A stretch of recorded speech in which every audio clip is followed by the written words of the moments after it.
Hi, salamat sa patuloy na pagsuporta sa ating channel. Ang asawa kong tinitingala ng lahat, ating subaybayan ang buhay ni Daryl Darby. Kabanata 4066.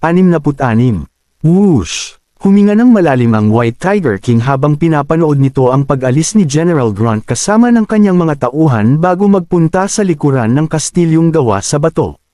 Naruroon si Daryl. Tinulungan siya ni Leia at ng ilan pang mga demonyong magtago sa isang kwartong gawa sa bato.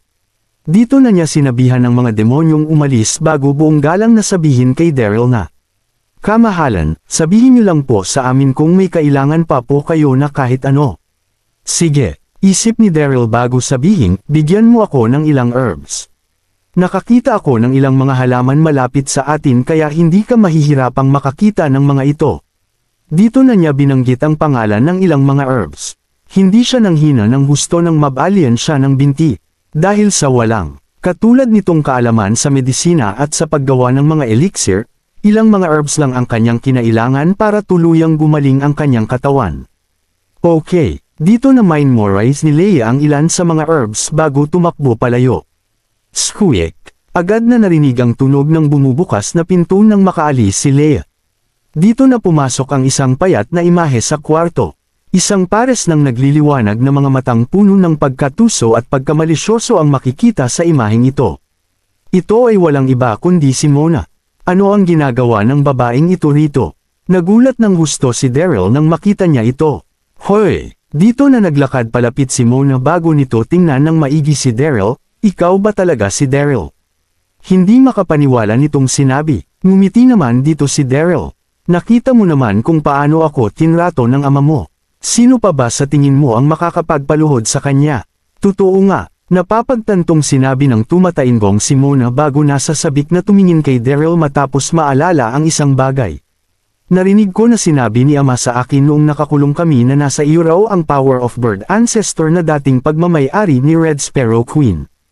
Totoo ba ito? Oo naman, tumatainggong sagot ni Daryl. Magaling. Nasasabik na sinabi ni Mona habang umaasang nakatingin kay Daryl. Narinig ko na kakaiba raw ang power of bird ancestor dahil magagawa raw nitong humiwalay sa katawan at maging isang firebead. Maaari mo ba itong ipakita sa akin? Kahit tumanda na si Mona, nanatili pa rin dito ang ugaling bata niya kaya agad siyang na-curious sa lahat. Kaya natural lang na ma-curious siya sa hawak na power of bird ancestor ni Daryl. Nagtatakang inisip ni Daryl. Ano bang espesyal sa power of bird ancestor? Sisimulan ko ng gamutin ang aking mga sugat. Sa susunod ko na lang ito ipapakita sa iyo, okay? Ninas ng husto si Daryl noong mga sandaling iyon. Nakahanap na siya ng isang ligtas na lugar kaya naisip niyang makakapagpahinga na rin siya sa wakas. Pero wala siyang kaalam-alam na may istorbo pa rin siya ng ubod ng kulat na si Mona. Hindi naman natuwa si Mona nang tumanggi si Daryl kaya agad itong umuso habang sinasabi na, "Hayop ka, hindi kita titigilan hanggat hindi mo ito ipinapakita sa akin." Dito na siya umupo sa isang upuang gawa sa bato bago ay pakitang hindi siya susuko sa pangungulit kay Daryl. Hay! Wala nang nagawa si Daryl sa mga sandaling ito. Sige, ipapakita ko na sa iyo. Dito na niya ginamit ang power of bird ancestor na naging isang firebead na kasing laki ng kamao sa kanyang harapan. Kahit na nasugatan siya ng husto sa blood sacrifice, hindi pa rin siya nagkaroon ng problema sa pagpapalabas ng power of the bird ancestor. Pero natural lang din na hindi ito maging kasing lakas kagaya noong wala pang pinsalang tinatamo ang kanyang katawan, pero masyado pa rin kamangha-mangha ang itsura nito. Wow! Dito na napatayo si Mona nang makita niya ang firebead na lumutang sa gitna ng ere. Agad niyang sinabi na, "Ito ba ang power of bird ancestor?" Masyado itong mahiwaga. Habang nagsasalita ay naglakad ito paaban para itaas ang kanyang kamay at abutin ang firebead. Huwag! Nagulat dito si Daryl kaya mabilis niya itong pinigilan. Mild lang ang lakas na tinatanglay ngayon ng power of bird ancestor pero masyado pa ring matindi ang enerhiyang nilalaman nito. Habang pangkaraniwan lang ang tinatanglay na lakas ni Mona kung ikukumpara sa ibang mga demonyo. Kaya magiging delikado para sa kanya na hawakan ang apoy na binuo ng power of bird ancestor. Pero huli na ang lahat. Nahawakan na ni Mona ang nagliliyab na bead nang matapos si Daryl sa pagsasalita. Dito na nagsimulang kumislap ng apoy mula sa power of the bird ancestor na bumalot kay Mona. Masyadong naging mabilis ang mga pangyayari kaya hindi na nakapag-react pa si Mona. Umiyak ito, nang malakas habang mabilis na bunibitawan ang bead. Pero kumalat pa rin ang apoy nito sa kanyang katawan. Crack crack, habang kumakalat ang apoy, agad na nasunod ang paldang suot ni Mona. Dito na nagpakita ang walang saplot nitong katawan sa harapan ni Daryl. Kabanata 4067. Buwisit. Nagulat si Daryl habang nakatitig ang dalawa niyang mga mata sa katawan ni Mona. Inaamin niya sa kanyang sarili na maganda ang katawan ni Mona. Masyado rin itong naging kaakit-akit para sa kanya. Swoosh! Dito na namula ang mukha ni Mona habang napapahiya ng gusto sa kanyang sarili. Hiniling niya na sana ay nakahanap agad siya ng lugar na pagtataguan pero isang simpleng kwarto lang ang lugar na iyan kaya wala na siyang mapagtataguan pamaliban sa batong kama na pinagpapahingahan ni Daryl. Dito na namula si Mona habang sumisigaw kay Daryl ng, "Ikaw, huwag kang tumingin. Ipikit mo ang mga mata mo." Mangiyak-ngiyak nitong sinabi. Nagsisirito ng husto si Mona. Hindi na niya sana hinawakan ang bead kung alam niya lang na ganito pala kat hindi ang lakas nito. Pero huli na ang lahat noong mga sandaling iyon. Sige. Agad nang umisi at pumikit si Daryl habang ibinabalik ang bead ng power of bird ancestor nang makita niya ang mangiyak-ngiyak na mukha ni Mona. Sa totoo lang ay hindi talaga gusto ni Daryl si Mona pero masyado pa rin itong bata kaya inisip niya na huwag itong lagyan ng mali siya. Kasabay nito ang paggan ng kanyang dibdib habang iniisip na, "Haha, masyado ka kasing makulit at mapagpumilit. Natututo ka na siguro ngayon ng tamang leksyon." Whoosh! Lumuwag ang dibdib ni Mona nang ipikit ni Daryl ang kanyang mga mata pero nagkaroon pa siya ng isa pang problema. Nasunog ang aking mga damit kaya paano ako ngayon lalabas nito sa kwarto? +5, bonus. Paano kung makita ako ng mga nagpapatrolyang sundalo? Masyado itong nakakahiya. Dito na nagtanong si Daryl ng, "Nakapikit na ako ngayon, MS. Mona, mayroon pa po ba kayong kailangan?" Dito na bahagyang ngumuso si Mona habang mahinang sinasabi na, "Hay, hindi ako maaaring lumabas ng ganito. Maaari mo bang ibigay sa akin ang mga damit mo?" Namula ng gusto ang kanyang mukha nang sabihin niya iyon. Naging mahirap para sa kanyang gumawa ng ganitong request pero wala na siyang magagawa dahil hindi siya maaaring manatili ng matagal sa kwartong ito. Ang tanging paraan lang na kanyang naiisip ay ang pagsusuot sa mga damit ni Daryl para makaalis. "Ano? Isuot ang mga damit ko." Natigilan ng gusto rito si Daryl. "Panipi, napakawalan diya naman ng babaeng ito. Ano naman sa tingin mo ang gagawin ko matapos mong kunin ang mga damit ko?" Pagkatapos niyang mag-isip ng maigi, napagtanto ni Daryl na ito lang ang nag-iisang paraan na kanilang magagawa. Sa bagay, isa pa ring purong dalaga si Mona na wala pang masyadong karanasan sa mundo kaya agad na masisira ang kanyang pagkatao sa sandaling makita siya ng iba na walang suot sa labas. Habang nakapikit ang kanyang mga mata, tumanggo si Daryl habang sinasabi na, "Sige, huhuberin ko ang mga damit ko hanggat hindi ka mandidiri sa mga ito." Punit-punit at puno ng dugo ang suot na damit ni Daryl. Natuwa naman si Mona nang pumayag sa gusto niya si Daryl. Tinitigan niya ito ng maigi habang hinihiling ang mabilis nitong paghuhubad sa suot niyang damit. Squeak! Dito na biglang tinulak pabukas ang batong pinto bago pumasok ang isang magandang imahe sa kwarto. Nagkaroon ito ng maselang mukha at perpektong katawan. Ito ay walang iba kundi si Calori Phoenix na matagal nang hindi nagpapakita.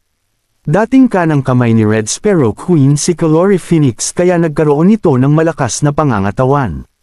Pagkatapos mamatay sa lugar na pinagkulungan sa mga demonyo, ipinasa ni Red Sparrow Queen ang power of bird ancestor kay Daryl. Dito na sinimulang tulungan ni Calori Phoenix si Daryl. Para sa kanya, hinding-hindi magkakamali si Red Sparrow Queen sa pagpili ng tamang tao kaya humanga at gumalang ng gusto si Calori Phoenix kay Daryl. Hindi nagtagal ay natanggap ni Calori Phoenix ang balita mula kay White Tiger King na sinundan ni Daryl si Mona papasok sa teritoryo at nasugatan ng husto. Maliban sa pagiging masaya ay nag-alala rin ito ng husto kaya agad siyang nagpunta sa batong kwarto para kumustahin si Daryl. Ito, agad na nagulat ng husto si Calori Phoenix sa bagay na kanyang nasaksihan sa loob ng batong kwarto. Ano ang nangyayari? Si Mona at si Daryl. Dito na nakarinig ng tunog si Calore Phoenix sa kanyang tainga habang nabablangko ang kanyang isip. Nakita niyang hubot-hubad, namumula sa hiya at nakatulala si Mona habang wala namang pang-itaas si Daryl habang hawak-hawak ang sarili nitong mga damit. Buwisit, nagulat siya ng husto nang makita niya si Daryl. At sa wakas, pagkatapos ng ilang sandali ay nagising na rin si Calore Phoenix sa katotohanan. Dito na namula ang maganda niyang mukha habang galit na nakatingin kay Daryl. Ano ang ginagawa ninyo ni Mona? Ikaw, hindi ko inaasyang magiging ganito ka. Kabanata 4068. Nang inig ang katawan ng hindi makapagsalitang si Calore Phoenix habang nananarman kay Daryl. Dahil para sa kanya, si Daryl pa rin ang bayani ng Nine Mainlands na tinitingala ng lahat at isa rin sa mga partner ng buong lahi ng mga demonyo. Isa itong lalaking nabubuhay sa kanyang mga prinsipyo kaya mayroon itong kontrol sa kanyang pakikipagrelasyon. Kaya agad siyang nagulat na lalagpas ito sa kaniyang limit may ginang kay Mona na katutungtong-tangtong pa lang sa tamang edad. Hindi pa rin niya alam na hindi lang sila nagkaintindihan ni Daryl at ang lahat ng kanyang nakita ay isang coincidence lamang. Naramdaman niya ng husto ang galit mula kay Calore Phoenix. Dito na na-realize ni Daryl ang isang bagay habang nagmamadaling nagpapaliwanag na hindi ito gaya ng iniisip mo, Calore Phoenix. Sa totoo lang, naguluhan si Daryl ng husto noong mga sandaling iyon. Hindi niya kailanman inakala na mayroong tao na biglang papasok at ito ay walang iba kundi si Calore Phoenix na isa sa mga elders ni Red Sparrow na siya ring humawak ng isa sa pinakamatataas na posisyon sa lahi ng mga demonyo. Kaya dapat lang na ipaliwanag niya sa harap nito ang kanyang sarili. Pero agad nang napuno ng prejudice ang isipan ni Calore Phoenix kaya agad na tumatak sa kanya ang pagiging manyap ni Daryl bago pa niya pakinggan ang paliwanag nito. Agad niya itong pinutol sa pagsasalita habang sinasabi na, hindi mo na kailangan pang magpaliwanag. Nagkamali ako sa iyo, nagkamali rin sa iyo maging si Red Sparrow Queen.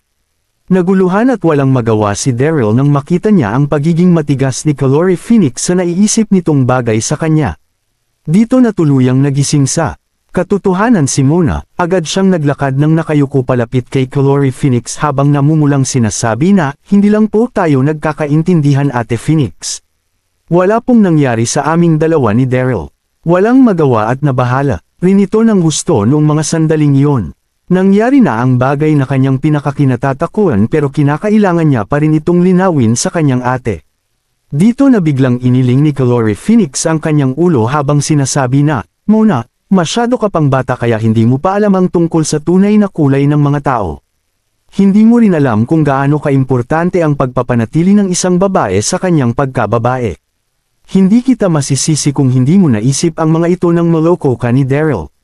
Nagmamatigas nitong sinabi habang nag-aalalang nakatingin kay Mona.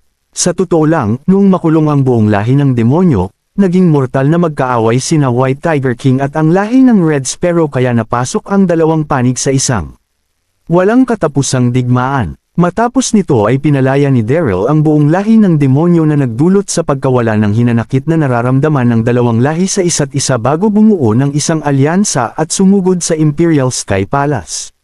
Dito na nagpakita si Ancient Ancestor para resolbahin ang gulong na mamagitan sa lahi ng mga demonyo at ng mga Diyos sa Godly Region.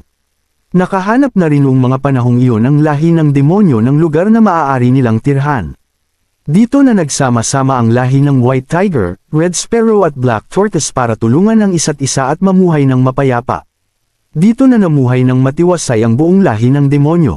Kinahiligan ni Mona ang panloloko kay Calore Phoenix habang itinuturing naman siya nito bilang sarili nitong kapatid.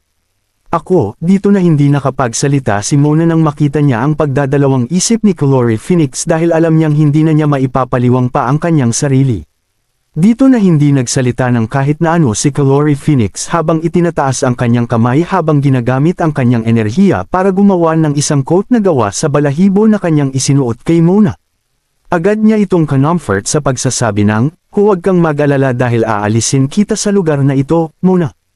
At pagkatapos ay agad siyang nanlamig habang sinasabi kay Daryl na, magagawa ko na panatilihing lihim ang tungkol sa nangyaring ito pero binabalaan na kita ngayon pa lang, lumayo ka kay Mona at itigil mo na ang pagtatake advantage sa kanya. Dito na umalis si Calore Phoenix kasama ni Mona. Agad na napaupo ang walang magawang si Daryl nang makaalis sina Calori Phoenix at Mona sa bato niyang kwarto. Hindi ito tama. Si Mona mismo ang lumapit sa akin para magpumilit na ipakita ko ang power of bird ancestor na naging dahilan ng pagkasunog ng kanyang mga damit. Kaya paanong naging ako ang masamang tao rito? Habang hindi natutuwa sa kanyang sarili, umupo na lang sa sahig si Daryl para pumikit at ipagpatuloy ang kanyang pagpapahinga. Hindi nagtagal ay bumalik na si Leia dala ang mga herb na pinakuha ni Daryl sa kanya. Natuwa naman dito si Daryl kaya agad siyang naghanda ng isang jar para kay Leia. At pagkatapos ay agad siyang gumawa ng isang elixir para gamutin ang nabali niyang binti. Daryl, kamahalan, tumayo sa isang tabi si Leia habang nagtatanong ng, maaari mong magamot ang nabali niyo pong binti gamit ang mga herbs na ito. Na-curious nitong itinanong. Kahit na hindi sinabi ni White Tiger King ang tunay na pagkatao ni Daryl sa Batong Kastilyo, nakasiguro pa rin si Leia na ito nga si Daryl. Kabanata 4,069. Ayon sa kaalaman in Leia, pinakawalan ni Daryl ang nakakulong na lahi ng demonyo bago mabigyan ng titulong 9 Heaven Sage sa Godly Region. Kaya walang bagay na hindi nito kayang gawin. Dito na siya na-curious ng gusto ng makita niya itong gumagawa ng elixir. Dito na tumawa at tumanggo si Daryl. Siyempre, habang nagsasalita ay bihasa nitong sinindihan ang apoy bago ilagay ang jar sa ibabaw nito para simulant ang paggawa ng elixir. Alerto at sunod-sunod niyang ginawa ang bawat hakbang sa paggawa nito. Ito, agad namang napasigaw si Leia sa kanyang nakita. Nagawa niyang bumuo ng elixir sa pamamagitan nito. Hindi ba't masyado itong pangkaraniwan? Bilang anak ni White Tiger King, nagawang mabasa ni Leia ang isang sinaunang libro na nagtala ng mga opisyal na gumagawa ng mga elixir sa Godly Region at ang ilang mga dokumentaryo tungkol sa mga ito. Nabasa niya ng detalyado mula sa librong iyon na hinahanda ng mga opisyal ang lugar na paglulutuan ng elixir dahil kinakailangan nitong ilagay sa isang partikular na lokasyon, kung saan nila sisimulan at tatapusin ang paggawa ng elixir. Habang nasa gitna ng proseso, hindi pinapahintulutan ang mga grand weapon maging ang mga general na makalapit sa mga ito. Para naman sa mismong pagbuo ng elixir, masyado rin itong naging mahirap habang si Daryl naman ay gumagamit lang ng isang ordinaryong jar para makagawa ng elixir. Para lang itong nagluluto-lutuan kung ikukumpara sa mga dokumentaryong nabasa ni Leia. Dito na mahinang nagtanong ang nag-iisip na si Leia. Daryl, kamahalan, hindi po ba ito masyadong pangkaraniwan? Paano mo ito nasabi? Nakangiting tanong ni Daryl bago seryosong sabihin na, kahit na nangangailangan ng karanasan at kagamitan ang paggawa sa mga elixir. Sa totoo lang, ang pinakaimportanteng bagay na kakailanganin ng kahit na sino para magawa ang kahit na anong elixir ay ang kanilang isipan. Kinakailangan nilang makarating sa estado kung saan magagawa nila itong buuhin kahit saan at kahit na kailan gamit ang sapat na dami ng mga sangkap para mabuo ang isang elixir. Napatango na lang dito ang hindi nakakaintinding si Leia habang nagsasalita at tahimik na tumitingin sa isang tabi. Boom! Pagkatapos ng isang sandali, isang pagsabog ang kanilang narinig mula sa jar. Nagulat ng gusto si Leia habang napapa-atras ng 2 beses. Hindi lang sumabog ang jar dahil nagmula ito sa pagdaloy ng init sa loob ng jar na nagresulta sa pagtaas ng temperatura nito sa loob. Dito na binuksan ni Daryl ang jar bago kunin ang isang gintong elixir. Dito na biglang nabalot ang paligid ng mabangong amoy ng elixir na iyon. Posible nga ito, nanginginig na sinabi ni Leia nang makita niya ang kamay ni Daryl. Napanguso siya sa kanyang sarili habang nagugulat at puno ng respetong tinitingnan si Daryl. Nagawa niyang bumuo ng elixir ng ganito kabilas sa gitna ng ganitong klase ng sitwasyon. Masyado nga talagang kamangha-mangha si Daryl. Gulp! Walang pag-aalinlangan namang nilunok ni Daryl ang elixir. At pagkatapos ay dinurog nito ang natirang mga herbs sa bato niyang higon bago ay patong dito ang nabali niyang binti. Walang kahit na sino ang mamamatay sa pagkabali ng kanilang binti pero masyado pa ring mahirap ang paggamot dito. Kinakailangan niya ring gamutin ang sugat na kanyang tinamo para mapabilis ang paggaling ng kanyang binti. Ang elixir na ginawa ni Daryl ay kailangang sabayan ng mga herb na dapat niyang ipapahid sa kanyang binti. Pero maging ang diwat ang kaluluwa ni Daryl ay hindi pa nakaka-recover sa pinsalang tinamo nito. Kaya masyadong naging mahirap para sa kanya ang pagyuko para ilagay ang mga herbs sa kanyang binti. Pagkatapos ng ilang segundo ay agad na nagpakita ang pawis sa kanyang noo. Hayaan mong tulungan kita. Pagkatapos niyang makita na nahihirapan ito agad na sumugod palapit si Leia para kunin ang herb mula kay Daryl at tulungan ito sa kanyang ginagawa. Whoosh! Hindi na tumanggi rito ang umupo na si Daryl. Agad siyang naging emosyonal nang makita niya ang pag-aalaga sa kanya ni Leia. Hindi maikakailang mga mabubuting tao sina Leia at Mona. Naging maruga ang nakatatanda nitong kapatid habang naging makulit at cute na anang nakababata sa dalawang magkapatid. Dito na biglang naalala ni Daryl sina Yvette at Deborah na kasalukuyang nasa Nine Mainlands. Hindi na niya alam kung ano ang nangyari sa dalawang ito matapos niyang ma-stalk sa Godly Region ng ganito katagal. Dito na rin niya naisip kung nahanap na ba si Deborah ng kanyang pamilya. Daryl. Habang nag-iisip sa kanyang sarili, isang boses ang kanyang narinig mula sa labas ng kanyang kwarto na sinabayan ng seryosong pagpasok ni Calore Phoenix. Mas nag-alala si Calore Phoenix nang ihatid nito si Mona sa kwarto para makapagpahinga kaya agad siyang bumalik para muling balaan si Daryl. Dito na naguluhan si Daryl nang makita niya ang pagbalik ni Calore Phoenix. Bakit na naman ba siya nandito? Kasabay nito ang biglaang pagkagulat ni Leia sa kanyang mga nakita.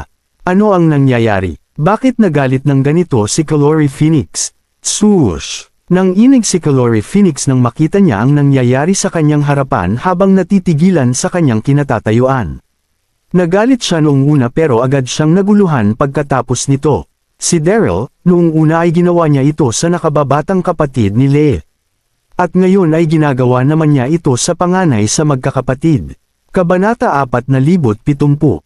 Kahit na nakasquat lang si Leia sa lupa para lagyan ng gamot ang binti ni Daryl, masyado pa rin itong naging malabo para kay Calore Phoenix. Lalo na noong maalala niya ang eksena ni Daryl at ni Mona sa loob ng kwartong ito kanina, hindi na niya ma-imagine ang mga susunod na eksena rito. Buwisit, mukhang hindi ko na magagawang maipaliwanag pa ang aking sarili ngayon. Naguluhan ng gusto si Daryl nang makita niya ang mukha ni Calore Phoenix. Hindi na siya makahanap pa ng salita na maaari niyang banggitin sa mga sandaling iyon. Excuse me, dito na nagmamadaling nagising sa katotohanan si Calore Phoenix bago ito tumalikod at umalis. Iyon, dito na tumingin si Leia kay Daryl habang nako-confused na. Nagtatanong ng, ano ang nangyari? Bakit umalis si Calore Phoenix nang hindi nagsasalita ng kahit na ano? Pilit namang ngumiti rito si Daryl habang sumasagot ng, malay mo. Maaaring masama lang ang mood nito ngayon. Na-frustrate siya nang gusto nang sabihin niya iyon. Ano bang mali ngayong gabi? Paulit-ulit na akong hindi naintindihan ni Calore Phoenix sa bawat sandaling bumabalik siya sa kwarto ko. Hindi na nagtanong pa si Leia habang ipinagpapatuloy ang paglalagay niya ng gamot kay Daryl. Pagkatapos nito ay napansin niyang malalim na ang gabi kaya agad na siyang bumalik sa kanyang kwarto. Nang makita niya ang pag-alis ni Leia, agad na lumuwag ang pakiramdam ni Daryl bago siya humiga para magpahinga. Pagkatapos ng ilang oras na tulog ay, gumising si Daryl bago niya mapagtanto na nararamdaman niya na muli ang kanyang mga paa. Dito na nagliwanag ang kanyang mood. Napansin niyang madilim pa ang kalangitan kaya agad na umupo si Daryl para ihanda ang kanyang sarili na pagalingin ang diwata niyang kaluluwa.